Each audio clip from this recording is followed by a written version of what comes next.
Sister Leader, and welcome back to Inspired Well-Minded Woman podcast. I'm Dr. Denise, your wellness mindset and resilience coach. Today, we're discussing a topic that resonates with many of us, and that is overcoming the procrastination that prevents us from being our true best self. So, have you ever felt the pressure of everything just slipping away? Like you're losing control of the areas of your life that matter most to you? Maybe it starts with one thing like a skipped workout or a stressful day that leads to emotional eating, or a busy schedule that perhaps causes you to put self-care at the bottom of your list. Well, then before you know it, a week has gone by, a month has gone by, and you're wondering how in the hell did things get so bad again? Well, do you ever find yourself saying, I'll start again tomorrow? And then tomorrow turns into next week, next month, and then before you know, the whole year has passed.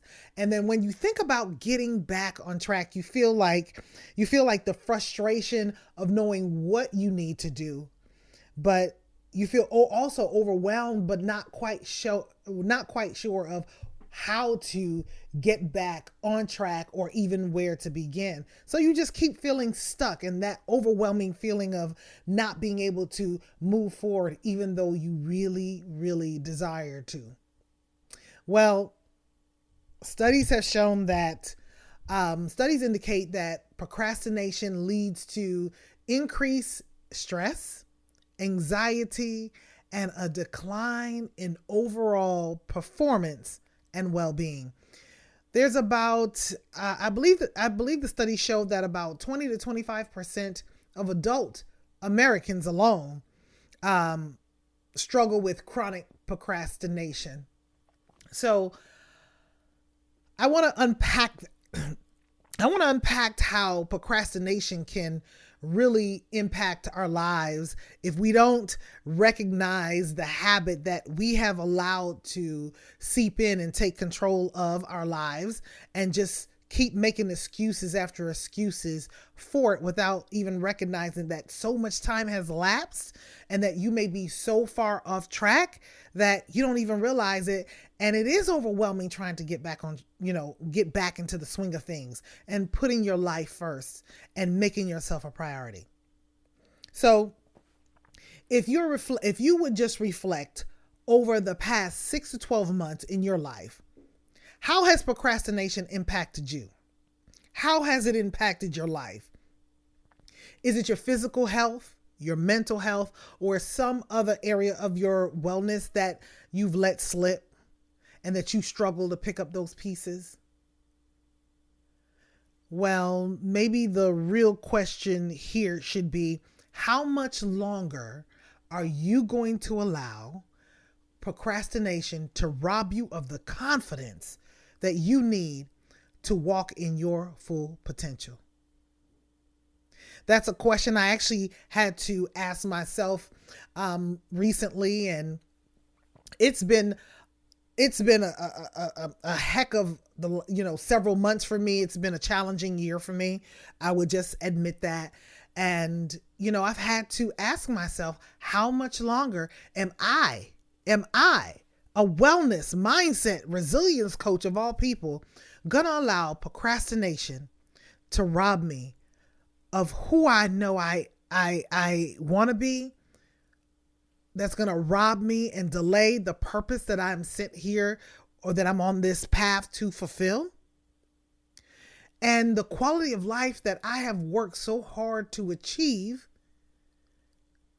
And because of the year that I've had, because of these past several months, that, it's not something I could have planned for, right? But things happen.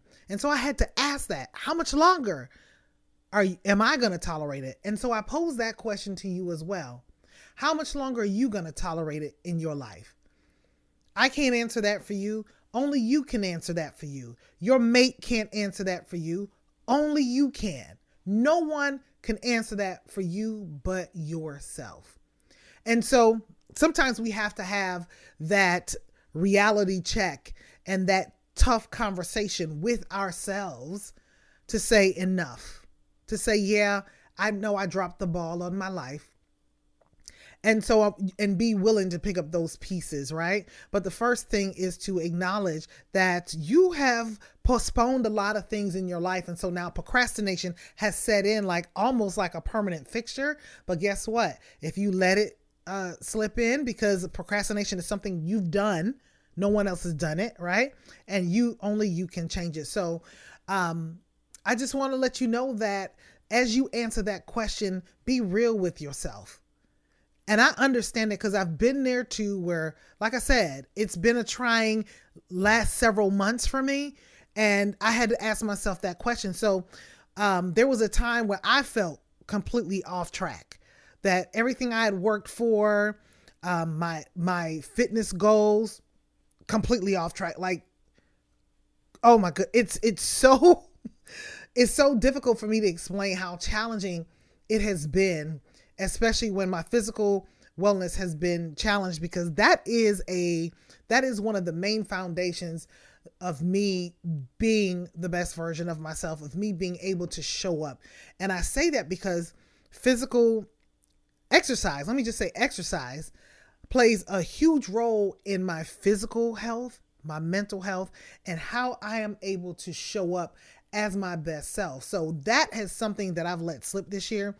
And like I said, after going through a challenging recovery, like I had surgery several months back, and an unexpected life event that happened several months after that, it was like, oh my goodness, right? So some things in life happens that we can plan for, and there's some things that we just cannot. But if we're constantly doing the work on ourselves and we know what we want, then excuse me, when these life events happen, it's easy for you to get back on track when you find yourself off routine. See, I found myself so far off my routine, and then my habits have changed, and the habits that used to keep me grounded were now compromised. Like I wasn't doing them anymore. And I, to be honest with you, I wasn't really feeling like myself. There was a time, oh my goodness, I remember waking up and going through days saying something's different. What is off? And really asking myself that same question of what's going off? Why did it happen? Right?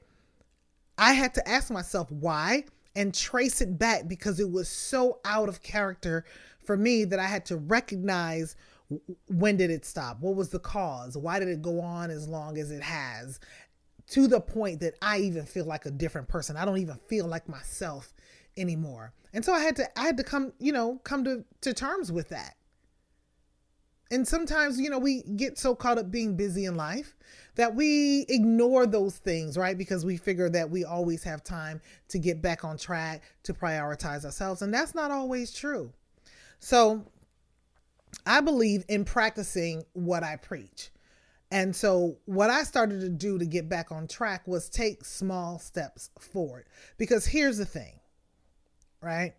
With me having surgery that was supposed to take, now the surgery I had, I'm just going to share it, right? I had cataract extraction, and where it usually takes people a week or so to get back on track. And I had done my research prior to the surgeries. And I would say I met people also who had them. I talked to them, what was their experience, and everyone I had spoken to, had good results, was back, at their regular lives within 10 days. And it was good. I was getting good feedback before I had my procedure done, and I had done my research, and the research I had that people were, returning to their normal lives within 10 days, 2 weeks or less.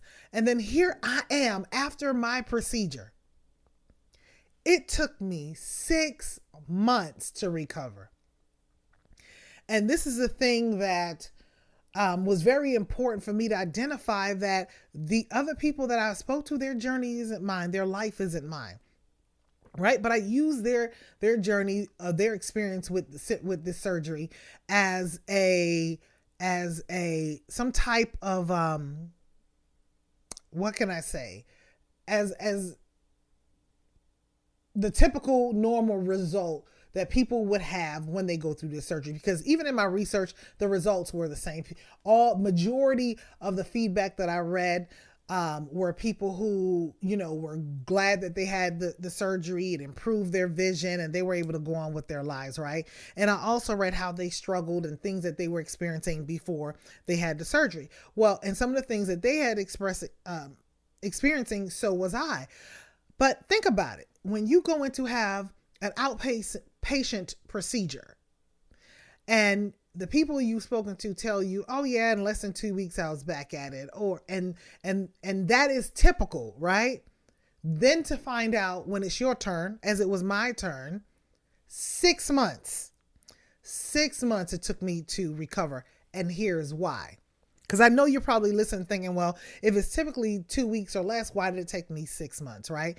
Because everybody's different. Our bodies are different. The way we heal and the things we experience is different. We know this. So what had happened in my case was I became extremely light sensitive.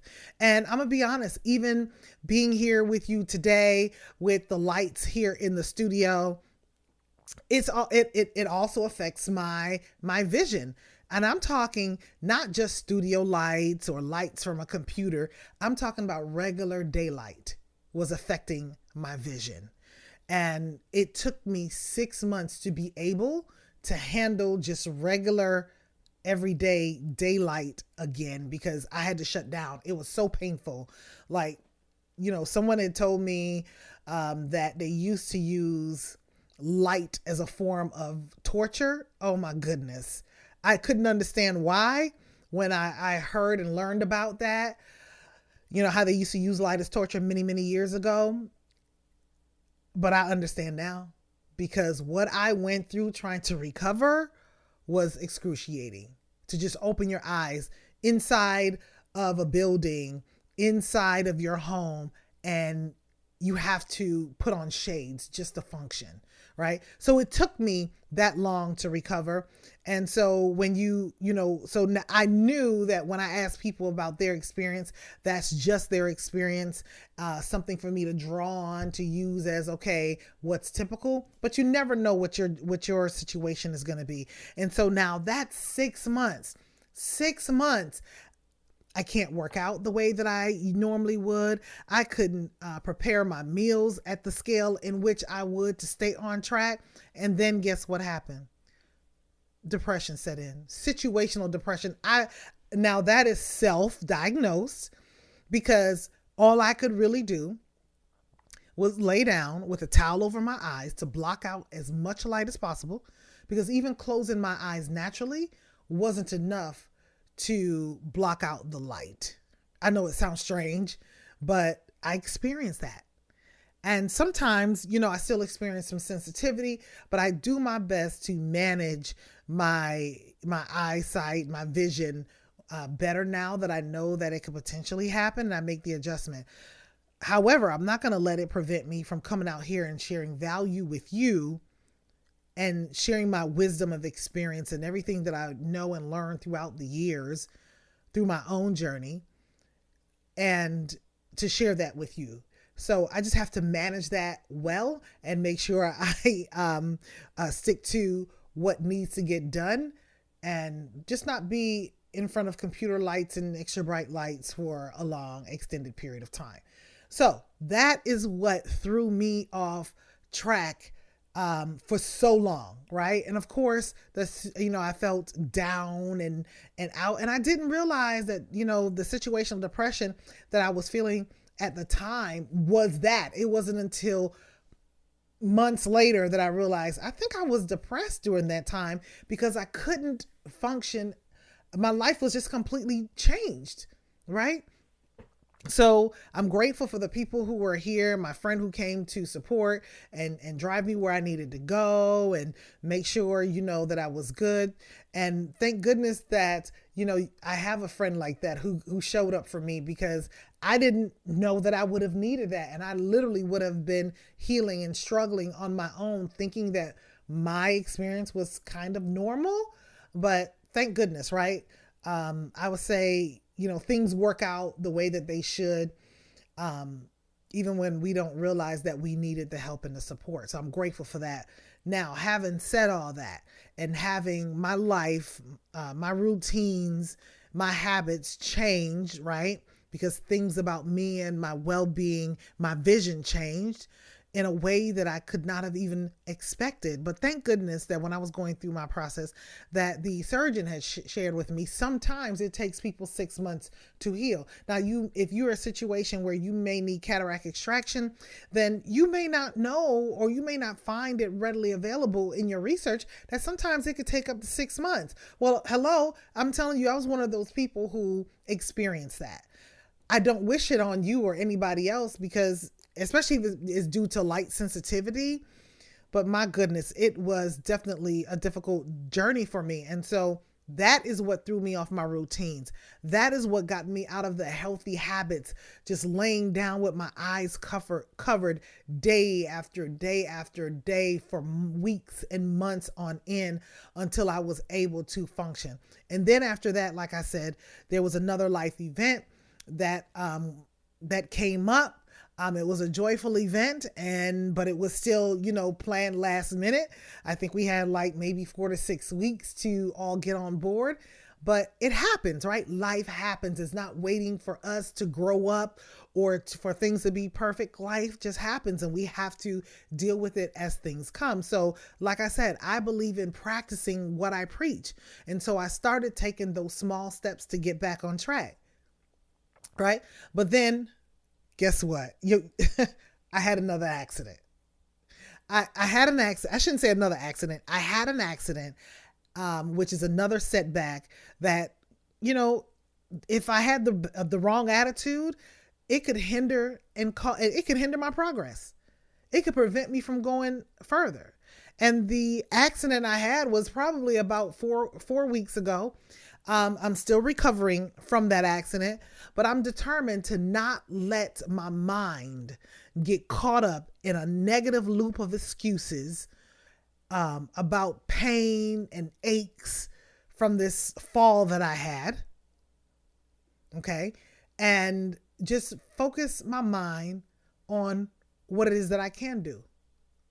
Because believe me, it is very frustrating for me knowing where I want to be, knowing what that life that I strive to live, that person I strive to become, lives in my mind. However, I realize that setbacks are also part of the journey, and that they come to test our resilience. Because the average person, and I have said this to my personal trainer, I've said this to people around me. Okay. And I'm even in discomfort and pain while I'm here with you. Right. However, another person who would have taken the fall the way that I did would have shut everything down, because it was debilitating. Like, it was so bad. And I'm still, like I said, I'm still recovering now, but these things happen. Right. And so with that, it's like we have a choice. No matter what happens to our bodies or what we experience, we still have a choice to either let that situation dictate how we move forward in living. Are we going to settle for that pain, that suffering, and settle for a lower level quality of life? Or are we going to say, no, enough.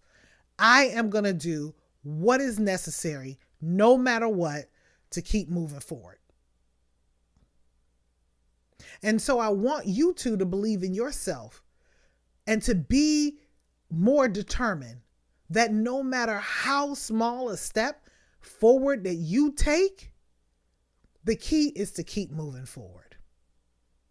Because if I could have endured what I have done this very year throughout the several months, you recover from one, you have a beautiful life event, you get back on track, you're going forward, and all of a sudden, boom, something that, you end up in the hospital.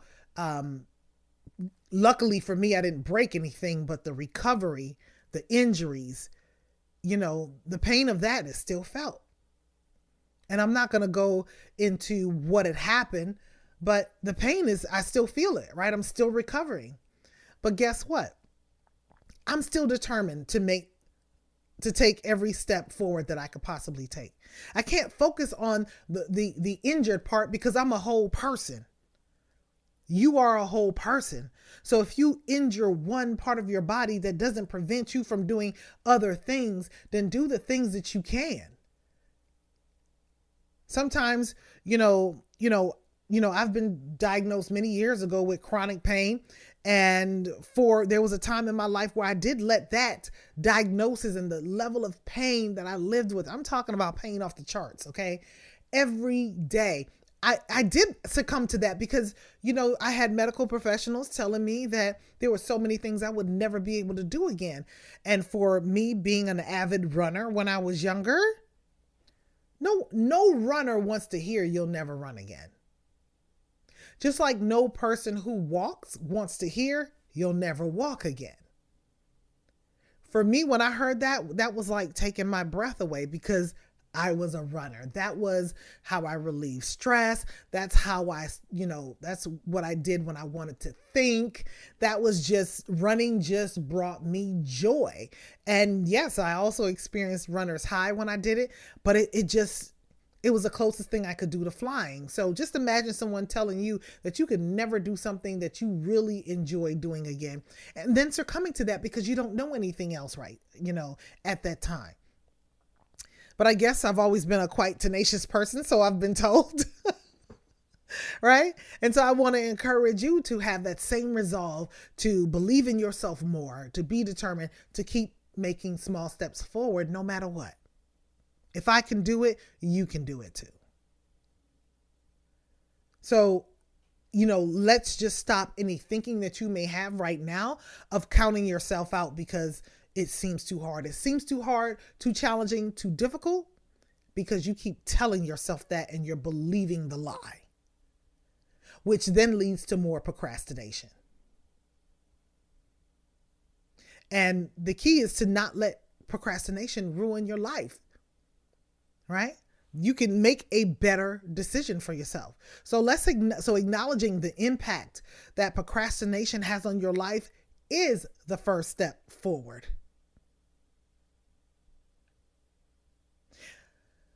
It's like anything else, when you recognize that there's an error or something's off balance and you want to correct it, you got to figure out the source of the problem in order to correct it, right? So acknowledge that you allowed procrastination to set in, right? Now we want to break that up because procrastination is just in your way of being your best you. And once you acknowledge that you've procrastinated on you being your best self, on you being healthy, on you making the financial change or whatever it is for you, because only you can change things. No one else. So whatever it is, you have to acknowledge it, right? Don't sit around and figure out why it happened. When did it change? If that's necessary for you to even know why it changed. For me, it was because I needed to say, okay, this happened, so that caused this, right?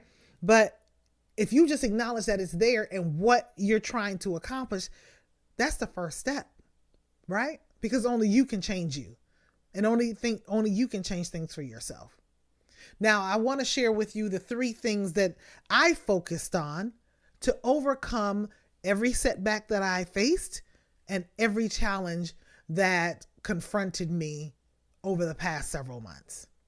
So get something to write this down with, because I want to make sure that you leave here with these 3 things today. All right. These things really helped me. These 3 key things I did and I continue to do and will continue to have a part of my process even when I'm back into the momentum of things at the level in which I was. So think about it. I'm off track and now I'm working to get back on track. When you get back on track, depending on how long you've been off, you don't start where you left off. It's like you're starting from almost the beginning again, right? Because our bodies and our things adjust and adapt to what life is, right? And so me being away from my regimen for so many months, oh my gosh, I'm starting not at the same level in which I was when I stopped, when I had the surgery. That's not how this works, right?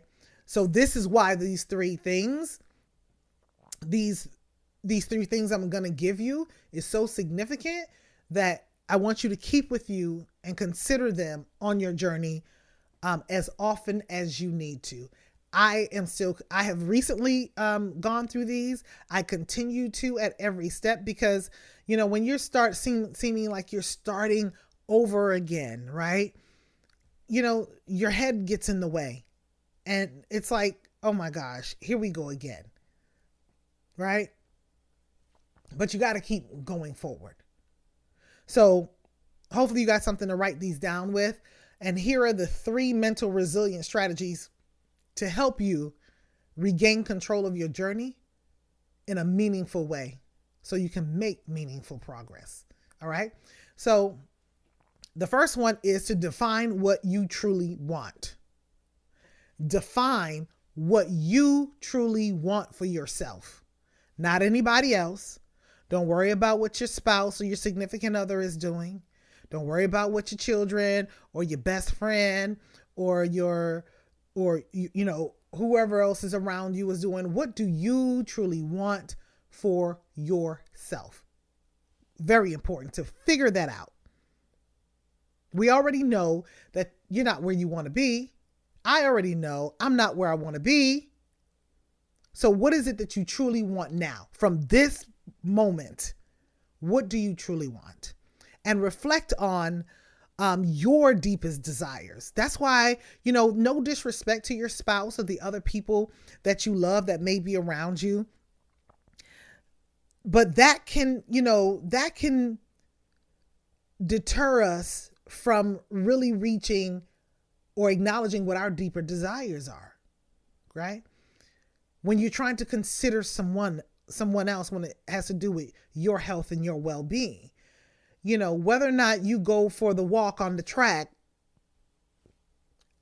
at least in my mind, I can't see how you have to consider someone else's thoughts on you taking care of you.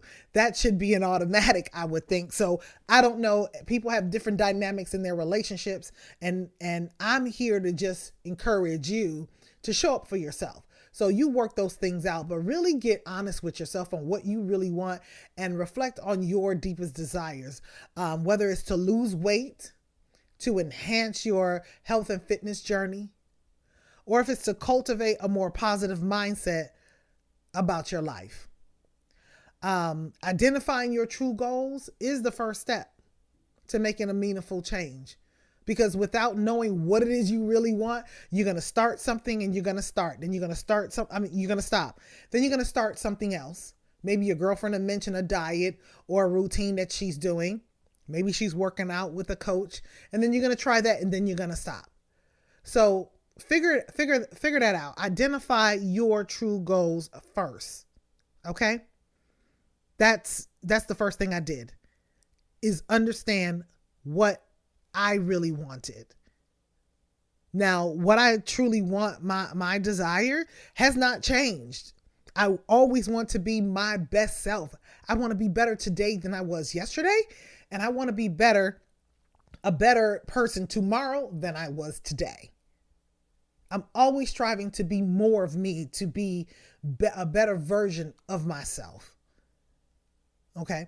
So that's one of the first strategies that I put into place and ask myself that question. I figure that part out first. The next thing I do is to understand why I want it, right? So, and this is why this is important. I have, throughout the years that I have been in my wellness journey and been a wellness mentor and mental resilience coach for women, is because when I meet women, whether it's at the gym or, through various mediums here, right? And they want to make change. They want to get in shape. They want to lose weight. The women want to lose weight. And I'll ask them, okay, now why do you want to lose weight? Oh, I want a small waistline, or I want a bigger butt, or I want to look good for the wedding. I'm going on a cruise and I want to wear a bikini. Now, I don't knock those things as goals, right? That's a good starting place. But I often find it interesting that when I dig a little deeper, when I start working with them, okay, let me just be clear. When I start working with them and we go a little deeper, it always ends up being more than the superficial answer they had begun with. But at least they understood that the end result was, a part of that was the physical achievement that they wanted for themselves, the physical result, right? But then it boils down to, I want to stop breathing heavy when I walk up the steps. I want my bones to stop hurting, right? I want to feel good when I look in the mirror. And so I would tell them then, depending on the situation, that maybe weight loss is not, it's a good goal. It's something good you want. But how about, instead of weight loss for this occasion, that we focus on being healthy? And being healthy includes weight loss, strengthening your body, renewing your mind, looking at things differently, right? The way that you have set your lifestyle up to see if your lifestyle is even healthy for the life that you say you want to live. We have to come to terms with those things. And so understanding your why beyond the superficial is really important. And once you've identified what you want, you delve into why you want it. What you want, why you want it. Your why serves as a powerful motivator when life throws things at you, when you're confronted with a setback, when life confronts you with a challenge that you didn't even know that you were equipped to deal with until it came. Those are tests that test us along the way, that come to try us along the way, to see how committed we are on the journey, to see if the very thing that you said you wanted, that better life, whatever that is for you, to see if you're really ready for that, right? I think life comes to test us, to test our resilience, to test our resolve, to test our maturity and commitment to be the better versions of ourselves, because that's who we really need to become to handle the life, the gifts, the things that we say that we want on the next level, should we stay the course to get there. So define what you truly want and understand why you want it beyond the superficial. Okay, dig deep for that. Like, when you figure out your why, it should really come from the heart, not the head. They should really be aligned and work together. So the next strategy, mental resilience strategy that I use, is being committed to showing up for yourself. See, the first two seem easy enough, right? Of course you know what you want. Of course you know why you want it. But are you committed to showing up for yourself? See, life will test your dedication. And there will be days when motivation is just not there, when you simply just don't feel like it. I'm 12 plus years into this, and there are some days in the morning I don't feel like it. Let's be honest here. The key is, because I have consistently shown up for myself throughout the years, when the thought of saying, oh my gosh, this bed feels so good, I just don't feel like getting up at 5 o'clock in the morning, or 5:30 or 5, whatever it is, right? I'm always up in the 5 o'clock hour. All right. And sometimes that bed really feels good. And the thought creeps in, oh, I just don't feel like it. And that's okay. Because the discipline of me doing it over and over and over again, showing up for myself, staying the course for years after year after year, makes it easy for me to have the thought come into my mind of how good the bed feels and wanting to stay in the bed, but having the discipline to wake up, step out of bed, and get started with my day. And I'm going to say that with every grateful step, right? I do it so I can show up for myself to get closer to the result that I'm looking for, to get closer to the life I want to live. And that's the difference for when you're beginning.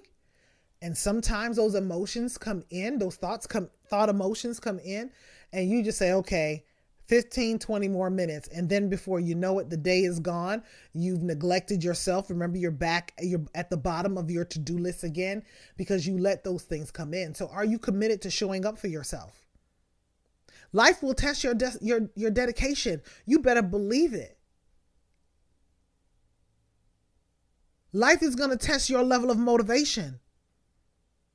And to be honest, it don't even require, it's not even life. The people around you are going to test that, because someone is going to call you and say, hey, it's okay if you miss a day. Oh, hey, come out and eat with us. Don't worry about that. You can eat the food that, that you're supposed to be eating, the healthy food, you can eat that later. Just come on. It's just one time. It won't hurt. So it's not just life. It's the people that you have around you who do not have the same goals for their health, right? That's going to test your motivation. And even though they know you're working on something, they don't believe you. They don't believe that, because you've probably said it so many times before and fallen off track, and you've gone to brunch and dinners with them, and you met them out for whatever type of dining event or occasion it has been, right? They've seen you fall off track before, so they're figuring, you're just going to do it again. You're just going through a phase. So be committed to showing up for yourself and develop strategies to stay on track. You have to set yourself up for success. And that's one of the reasons why I'm out here and I'm sharing this with you, is because you're not alone. You may not have anyone in your immediate circle who is interested in doing the things that you've done. Maybe you've put your health and your fitness off because no one in your immediate circle is interested in that. So you just kept delaying that so you can, do what they want to do. But you don't have to ignore yourself anymore, right? You have to be the change you want to see. And you have to be committed to showing up for yourself, and don't be concerned about who's going to go with you. I'm going to go with you. I don't have to be right next to you for you to know that I'm going to go forward with you, but I'm here with you. I'm your workout buddy. Okay. So you have one. It may not be right there in person with you, but you have one in me and many other well-minded leaders out here who is prioritizing their health and wellness, not just to be healthy and in good shape, but they also know that it is part of being successful. It's a part of enjoying the fruits of your labor. Once you have achieved the level of success that you want for yourself. The worst thing you could do is acquire a level of wealth, and then you have to spend that to take care of your health and your well-being and your mental health because you're stressed out, you're sick from ignoring yourself and sacrificing yourself just to pursue more financial gain, to have to now spend it on trying to preserve what health you have left. We're not trying to live like that. You don't have to live like that. Okay? So you want to come up with a process that will help you stay the course, even when challenges rise. You should be a non-negotiable in your own life. Okay? So this commitment to yourself, it's crucial to lasting transformation, right? So, sister leader, I want you to remember that every step you take towards being a better you is a victory. So be encouraged on your journey. Have compassion for yourself and stay determined this time. Please stay determined this time. One day something happens, it doesn't go exactly as planned, don't give up on the whole program. That's just one day in life. Okay? You're far more powerful, more worthy than that. You can get back at it, get back to it. Okay? You're that important, hopefully, to yourself. All right? So being a well-minded leader means understanding that it's about progress, not perfection, that leads to lasting change. And I'm with you on this journey. I am here with you. I want you to be confident in knowing that as you go forward and taking care of your health and fitness, that I am here no matter where I am in the world. You can bet on the fact that I am also taking care of mine. So you're not alone. You are one in many well-minded sister leaders around the world who's taking themselves seriously, taking care of their health, which is your greatest asset, and making it a priority because you matter. All right. So make sure you have these things written down. All right. I'm going to say them again. Define what you really want. Understand why you want it, and commit to showing up for yourself.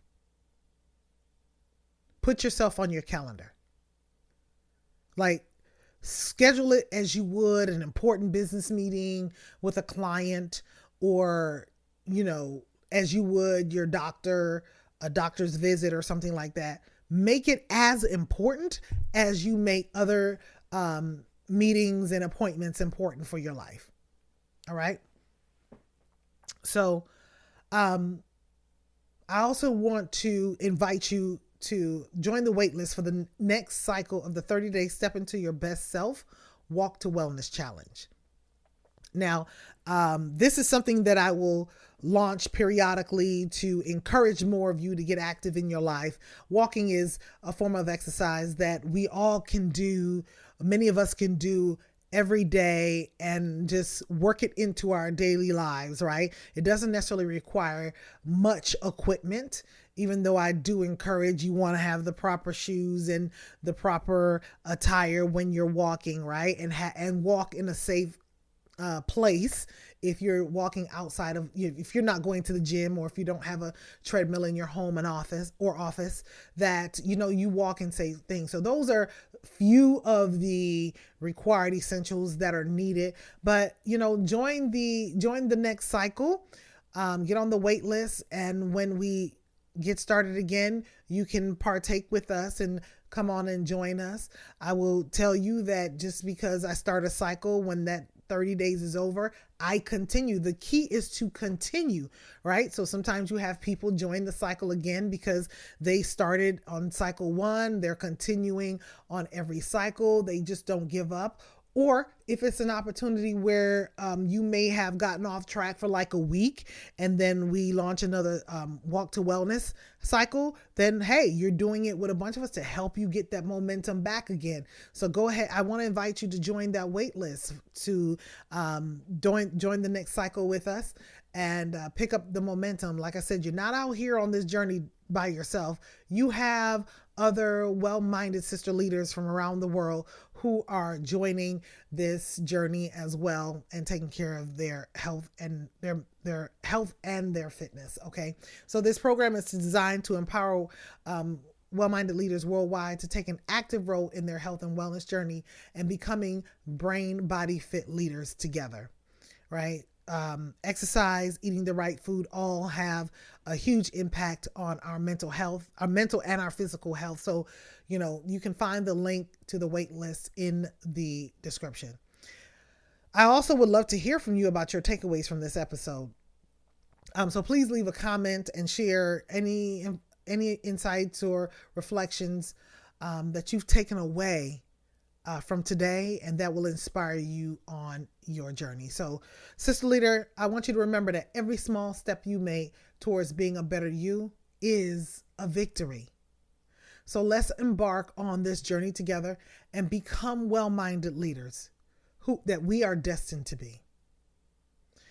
I'm truly honored to walk this journey with you. I know I say that, and I really mean that from my heart. I'm truly honored to walk this journey with you, because staying connected to like-minded people who are going forward to be the better version of themselves helps motivate, empower, and encourage each of us to keep going further, to keep showing up.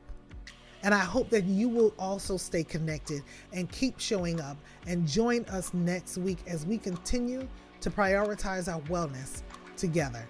So until next time, let's soar higher together.